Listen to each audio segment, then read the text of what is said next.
Magandang hapon mga ka-farming. So, ito na po yung itsura ng NK6410. Kung naalala nyo po last week, sinabi ko po dun sa video ko na once na maging maganda yung panahon, papa-schedule na natin siya ng harvest. So, naka-schedule na po siya bukas. Abangan nyo na lang po yung videos para doon.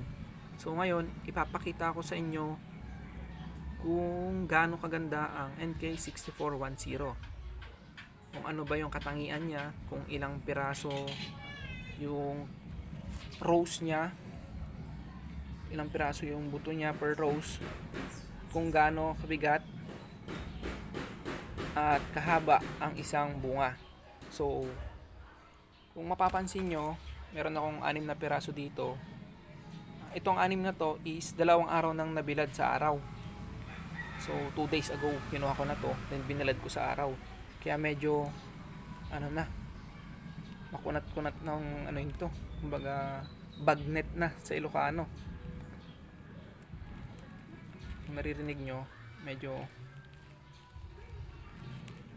lumuluwang-luwang na. Yan. Tapos meron din ako dito yung 6 na piraso na kapipitas lang kanina. Ito, 2, 4, 6. So random pick lang din to, hindi ko pinili, basta tanggal ko na lang sa mga ibang part. So ipapakita ko sa inyo yung una is yung kilos niya. Kumbaga, kung papansin nyo, yun, meron tayong timbangan. Yan, kikiluhin natin yung isang piraso, kung ilan ba yung ilang piraso yung sa 1 kilo. So tignan natin. So ito yung 2 araw na nabilad, at ito naman yung kakapitas lang. So umpisa na natin. So unahin na natin tong 2 araw na nabilad. So tignan natin yung 1 piraso kung gaano kabigat. Yan. So nakikita nyo, nasa 1/4 at 1 guhit. So 1 piraso pa lang yan. So dagdagan pa natin sa pangalawa. Yun, pangalawa, nasa 1/2 at 1 guhit. So pangatlo, 3/4, 2 guhit. Ang pang-apat, 1 kilo, 2 guhit, 4 na piraso. 2 araw pong nabilad to sa araw, 4 na piraso, 1 kilo. Mamaya tanggalin natin yung butil nya sa walang tawag niya dito sa Ilocano, kasi ang buligan tawag namin dito. Tingnan natin sa sariwa. Saman. Yan natin yung sariwa.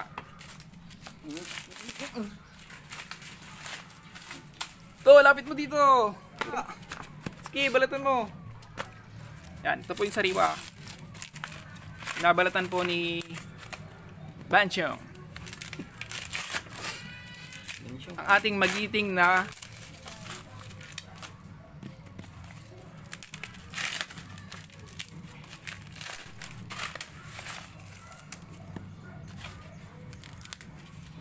ito po, sariwa po ito. Kakapitas lang kanina.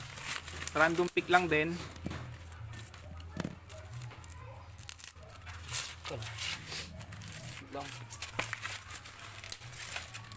Yan guys, 6 na piraso rin yan. Titimbangin din natin. So, sa 1 piraso, yun, piraso. Halos ganun din, 1/4 din. 1/4, 1 guhit. Pangalawa, 1/4, 2 guhit. Ay, 1/2, 2 guhit. Pangatlo, 3/4, 3 guhit. Panglas, pang-4, So, 1 kilo, 3 guhit. Sariwa po yan.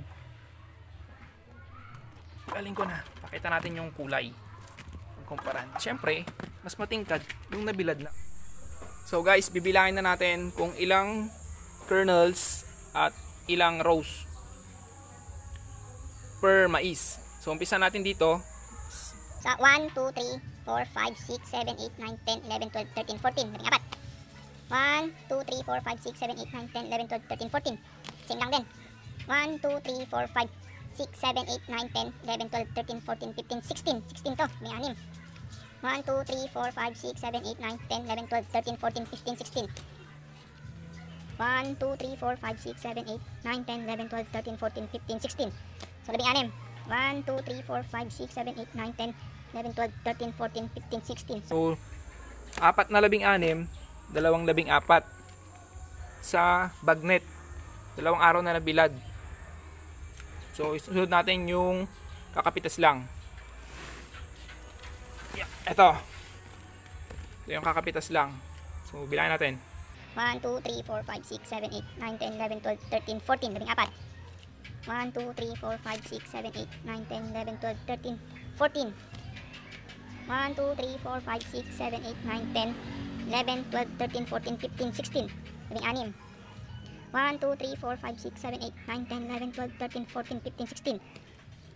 1, 2, 3, 4, 5, 6, 7, 8, 9, 10, 11, 12, 13, 14, 15, 16. 1, 2, 3, 4, 5, 6, 7, 8, 9, 10, 11, 12, 13, 14. So, tatlo. Tatlong 14, tatlong 16. So, ito sila guys. Yan. Ito yung nabilad ng 2 araw. Ito naman yung kakakuha lang. So, tingnan natin yung rows, yung bilang naman nila ng butil kada isang row. So, hindi natin, random na lang natin. Pinipili na natin yung mga pinakamalalaki. So, ito na. Ito yung nabilad ng 2 araw. So, bibilangin natin. Straight line, hanapin natin. Para,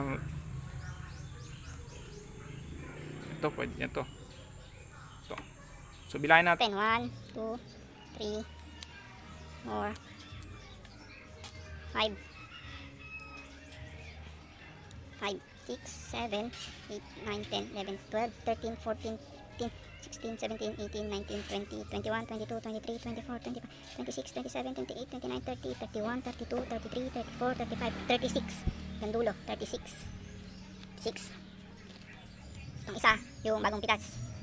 So, 1, 2, 3, 4, 5, 6, 7, 8, 10, 11, 12, 13, 14, 15, 16, 17, 18, 19, 20, 22, 24, 26, 28, 30, 32, 34, 36, 37. Ang 38 yung butal yun. Maliit. So, isa pa. Doon naman sa medyo maliit. 1, 2, 3, 4, 5, 6, 7, 8, 9, 10, 11, 12, 13, 14, 15, 16, 17, 18, 19, 20, 22, 24, 26, 28, 30, 32, 34. Isa sa maliit. Sa nabilad ng 2 araw. 1, 2, 3, 4, 5, 6, 7, 8, 9, 10, 11, 12, 13, 14, 15, 16, 17, 18, 19, 20, 21, 22, 23, 24, 25, 26, 27, 28, 29, 30, 32, 34, 35, 36, parang ganun na rin. Hindi na nagkakalayo. So parehas lang. So, sa haba naman, usually, hindi nagkakalayo yung mga yan. Nasa 19 to 22 cm. Wait lang. At susukatin natin yung gano'ng kahaba. So, kumuha tayo ng panukat. Tape measure. Sukatin natin kung gano'ng kahaba. Ngayon natin itong bagong pitas. Baga yung kakakuha lang. So, nasa 20 cm. Tip. Yung tip 20 cm. Sa inches, sa 8 inches din. Yan.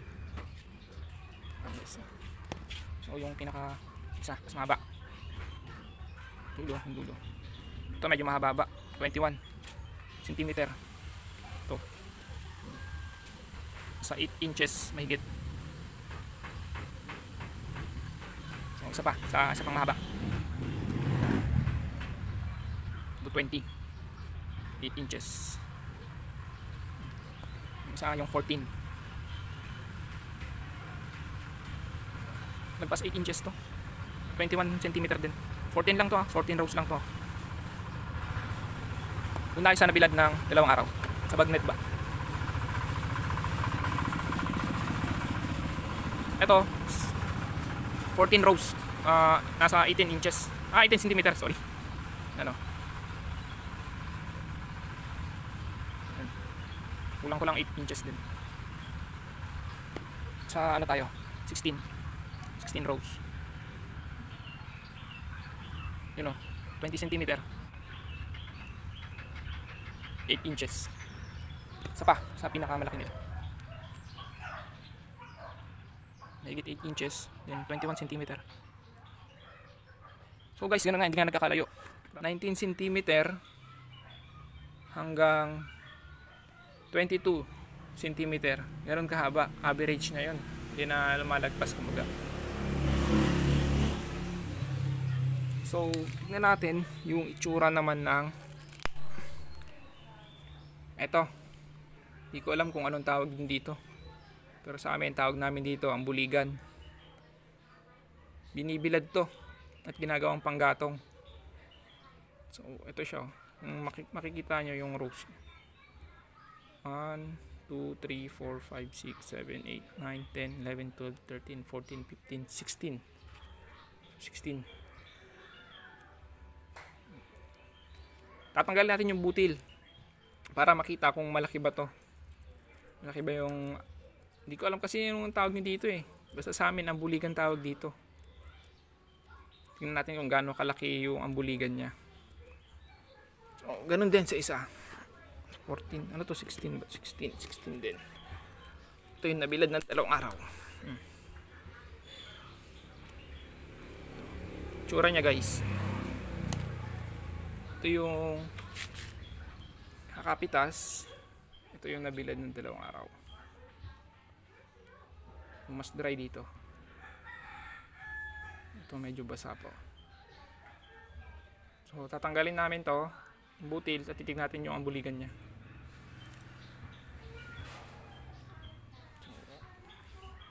Mas madaling tanggalan ng butil to guys kasi sariwa pa. Hindi pa siya ganun kahirap na maalis dito sa may ambuligan niya. So samantalan yung isa medyo nagkakalyo na. Kita mo yan. Wala pa. Kita mo ata. Ito yung 2 araw na nabilad. Medyo mahirap. Kasi ano, tawag doon.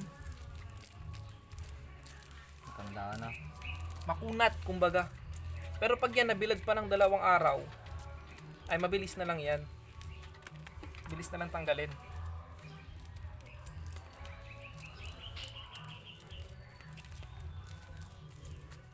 Bali, bukas nga pala, update namin kayo dun sa papaharvest namin.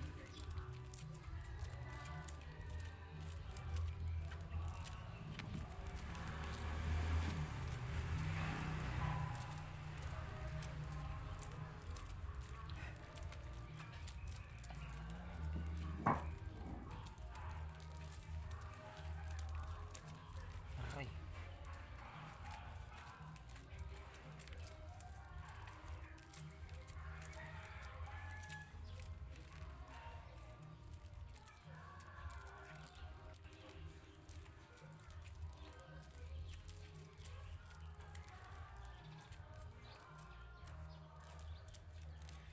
Yun palang harvest namin bukas. Bibilad namin. Baga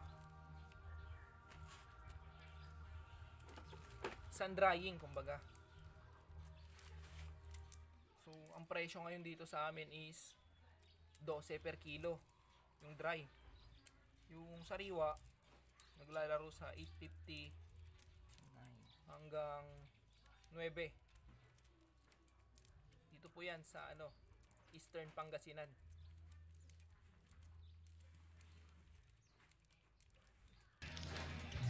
Ewan ko dyan sa ibang lugar kung same price lang ba o baka mas mahal naman sa inyo. Matulong naman. Ilalakad mo ko dun lahat to.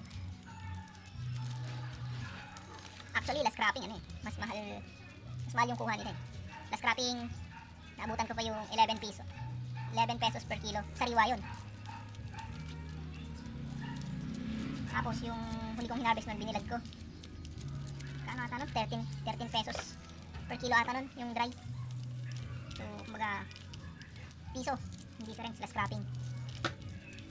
Ganun kasi pag maulan, hirap magpa-dry. Mga buyer, hindi muna bumibili ng sariwa. Bumibili lang kasi. Kaya binabarat.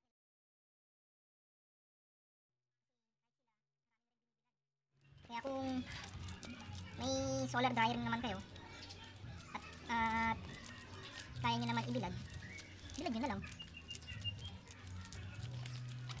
Mga 3 araw siguro, dry naman na yun eh. So kung mapapansin nyo, yung itsura ng ambuligan, ito yung sariwa, yung kakapitas lang, compared sa nabilad ng 2 araw. Yung nabilad ng 2 araw, yung kakapitas lang.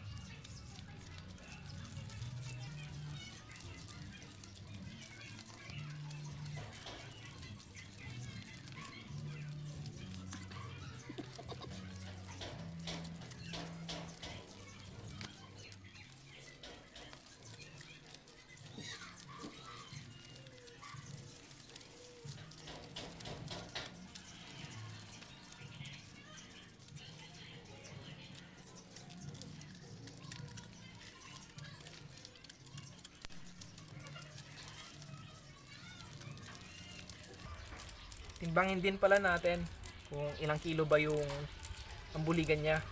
Kasi minsan mabigat din to eh. Kumbaga ilang guhit din. So kung kanina yung isang buo is tumitimbang ng 1/4 at isang guhit, ngayong tinanggalan na natin ng butil, timbangin ulit natin kung gaano ba kabigat itong ambuligan niya.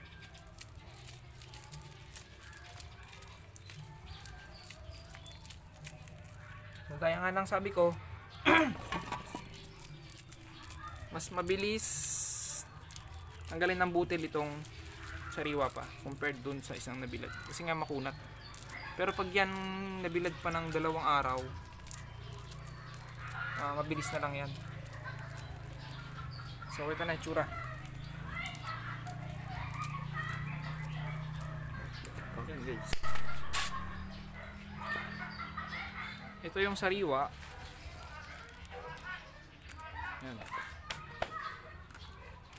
Ito yung nabilad ng 2 araw. So red orange kumbaga kulay niya. Kikita niyo naman difference niya. Mas darker dun sa nabilad ng 2 araw. So gaya ng sabi ko, timbangin ulit natin itong ambuligan. Kasi ito kanina nung may butil pa, kumilos ng 1/4 at isang guhit. Ngayon, natanggalan na siya ng butil, is timbangin ulit natin. So ito. So timbangin natin itong isang piraso muna. Ito yung sa sariwa. Isang piraso is nasa halos 2 guhit din. 2 guhit. So yung isa ulit, 2 na,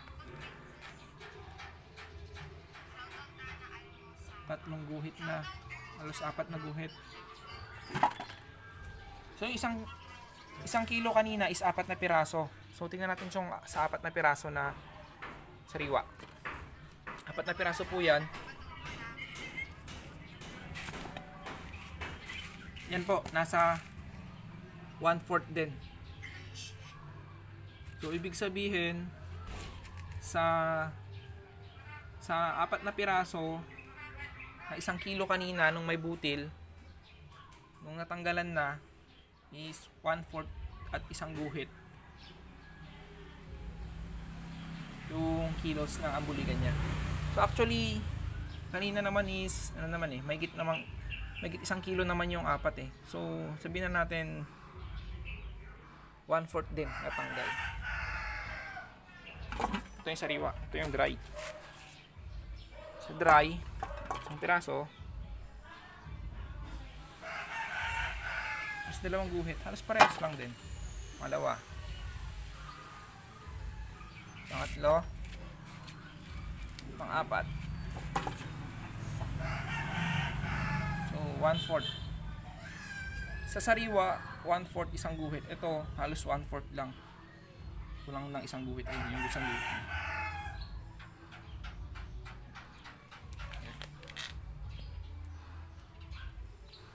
So guys, bukas abangan nyo. Papa-harvest kami. Papakita natin yung video ng harvester at kung ilan yung lalabas doon sa more or less 4,000 square meter po yun. Puro NK po yun, 6410. So bukas update ko kayo. And disclaimer lang ulit, hindi kami professional, gusto lang namin mag-share at gusto rin namin matuto sa mga kapwa namin ka-farming. So kung bago ka lang din dito sa YouTube channel namin, i-hit mo na rin yung like at yung notification bell para updated ka sa mga videos namin. Maraming salamat.